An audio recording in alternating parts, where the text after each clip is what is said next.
बिनि थाखायथ' जोबोद गोजोननाय मोन्दों आरो गोसोआबो सान्थि मोन्दों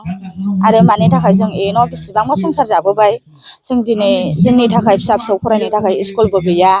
जेबो गैया जोङो फिसाफोरखौ खांनांगौ बानांगौबा जों खस्थ' खालायनानै खाङो ओमफ्राय बेनिफ्राय जों स्कुल बायदिसिना जों फोरोंनांगौब्ला फिसाखौ जोङो मालाय जायगायाव जोङो हगार हैनांगौ जायो मालायनि एलपि स्कुल माने ओमफ्राय जायहा जेन'बा थाखा फैसा दं बे प्राइभेटाव सोनानै देरहाबाय जोंहा गलामान मानसि नालाय जों सोनो हाया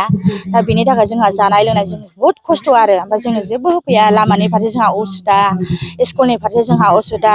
जों गासिबो संसार जानायनि थाखाय जोंहा बिराद उसुबिदा आरो दा सिगां समाव बेबायदि सोरनोबा आइजोफोरनो बा सुबुंफोरनो बिदि दख'ना बा जोंनो बेबायदि जेबो होफैफेरनाय गैया आरो जों रावनिफ्रायबो मोननाय गोजोननाय जों खिथानो रोङा गामसा गस्ला दख'ना जोंनो होफैफेरनाय जेबो गैया ओमफ्राय जों बिराद खस्थ' जोङो दा सारनि अननायाव जों बे फार्स्ट टाइमखौ जों मोननाय बायदि मोन्दों जोंनि बे बुरि आइजोफ्राबो आइ आफा आबै आबौ जेन'बा जाथि बंस' गासिबो गोजोननाय मोन्दों आरो बेबायदि जोङो जे समाव जों आखायाव दङ जों जेराव थादों बावनो होगोन जों जेरावबो जोङो इउ पि पि एल खौनो देरहाहोखागोनखा जोंना बेनो आरो दा ओमफ्राय थारमाने जोंना मानो होनबा आरो बै समावबो जोङो बेसेबां खस्थ' खालायदोंमोन आरो मिथिं दावथिं गाखो जों गारि मथरजों गावनि गावजों फैसाखौ गारनानै जों थांदोंमोन आथिखालनि सरखार बा इउपिपिएलनि सरकारा दा नोंथांमोननि मा मावजानो लुबैयो जोङो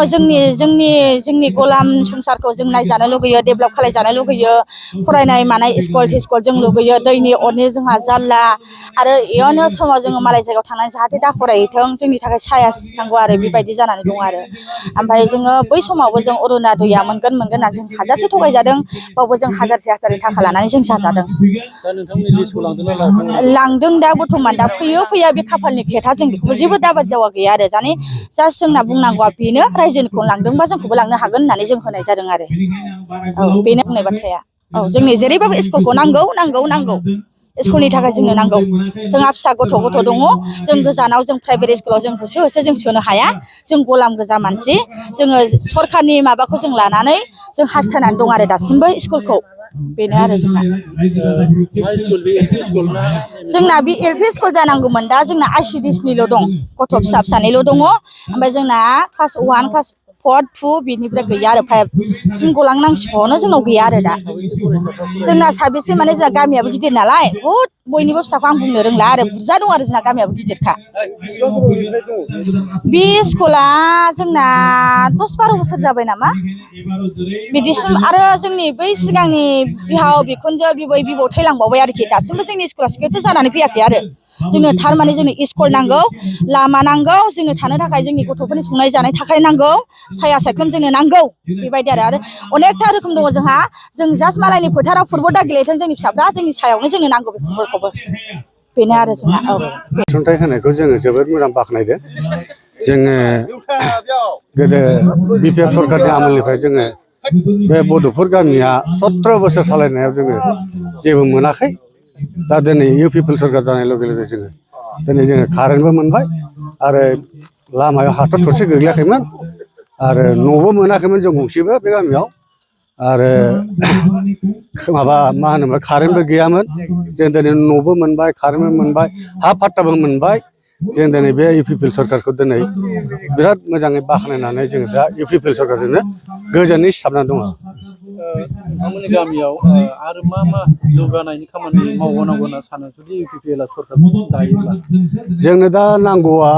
जोंना मोनसे बिराद उसुबिदा जायगायाव गोग्लैनानै दङ ओरै थांलाय फैलाय हान्था मेला दं बेयाव दालां दङ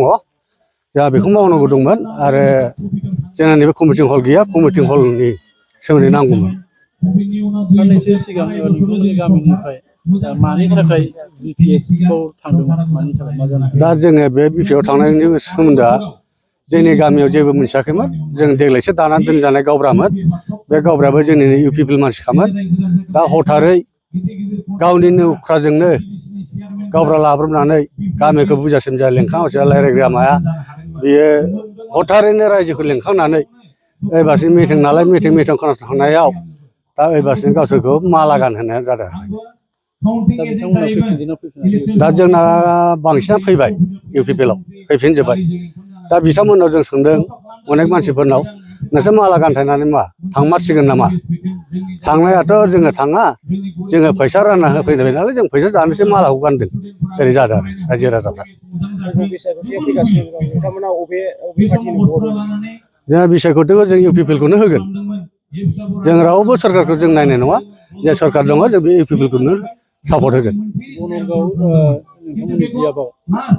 सोरबायदि लिडारखौ केन्डिडेट होनांगौ माबायदि आखुथायनि मानसिखौ केन्डिडेट होनांगौ नोंथांमोना? जों दा आखुथायनि केन्डिडेटखौ नुयोब्लाथ' नैबे माबा नाम मोनलायलै आं बावलायलांबायलै हा इरागदाव सारखौ फसायदों आरो जोङो